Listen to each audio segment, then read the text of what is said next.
Good morning, good afternoon, good evening from wherever you're following this. John Okesa here, the All Seasons Lawyer. And in this video, I want to talk about something that many people take lightly until it becomes a criminal case. And that is what you post on your social media. Now, I'll start with a story.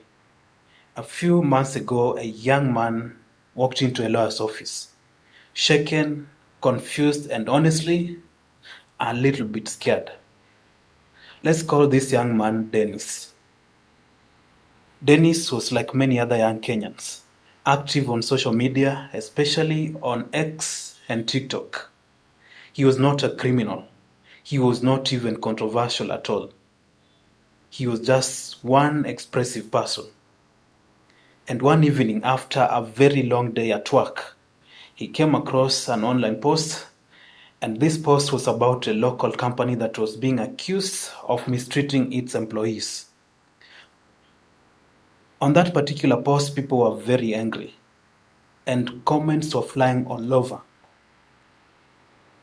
Seeing what was happening, Dennis decided to add his voice to the conversation, and he wrote a brief text that read as follows: "That company is run by thieves.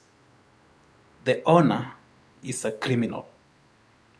Then he logged off and went to sleep. The next morning, there was a knock at his door.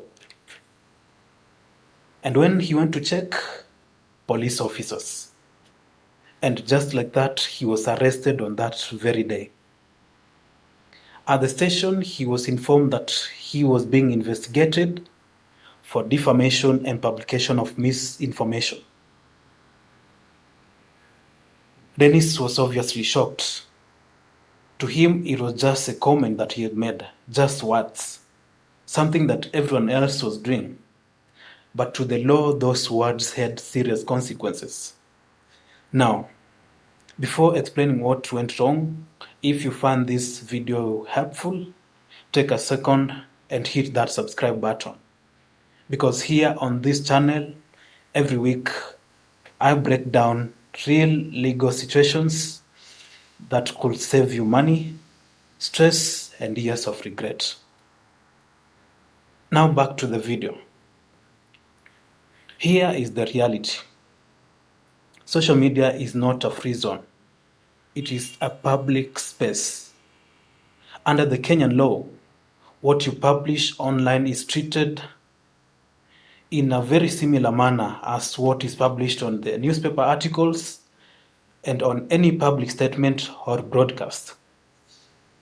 The Penal Code and the Computer Misuse and Cybercrime Act, they both address this very same issue. They address the issue of false publications, the issue of defamation, and the issue of harmful or misleading information. And they ban all of this that I've just listed. This means that you cannot just say anything about anyone and just assume that there will be no consequences. In this case of Dennis, the problem was not just that he spoke. The problem was what he said and how he said it. Under the Kenyan law, calling someone a criminal without any evidence, that can be treated as defamation. And if it is not published, or rather if it goes online and has been published, then it becomes even more worse. Because the law asks this one question: can you prove what you said? If the answer is no, then my friend, you are exposing yourself to serious consequences. And you may actually end up being arrested and charged in a criminal case and also being taken to a civil court. And for that, you will pay damages. In this particular case of Dennis himself thought that he was just joining a conversation. But legally, he made a statement of fact about someone's reputation. Now, here is what Dennis should have done. Number one, he should have avoided making any direct accusations. Number 2, Dennis should have ensured that he sticks to opinions, not allegations. Number 3, he should have ensured that he verifies the information before posting.